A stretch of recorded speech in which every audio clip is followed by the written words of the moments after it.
Lives of the Saints by Father Alban Butler, September 16th, Saint Abundantius of Rome.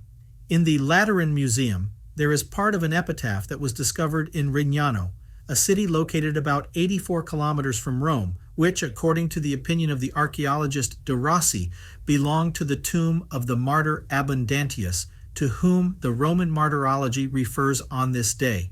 In Rome, on the Via Flaminia, the holy martyrs Abundius, the priest, and Abundantius, the deacon, who, together with a distinguished man named Marcion, and his son John, who had been raised from the dead by Abundius, suffered death by the sword, according to the orders of the Emperor Diocletian, on the 10th milestone of the city.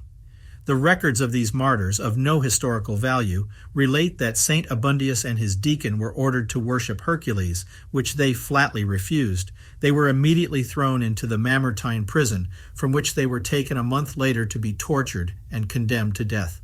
On the way to the place of their execution, they met the senator Marcianus, who was marching in tears behind the coffin of his son John, who had died. Saint Abundius asked permission to see the corpse, and when he was near the coffin he prayed, and the young John was resurrected. Before that miracle, Marcian and John confessed Christ and consequently were beheaded that same day and in the same place as Abundantius and Abundius.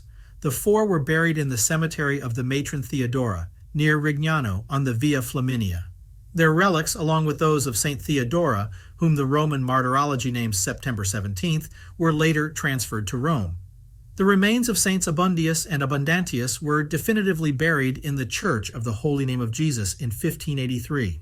It was before their shrine that, 2 years later, Saint Aloysius Gonzaga attended Mass before entering the Society of Jesus.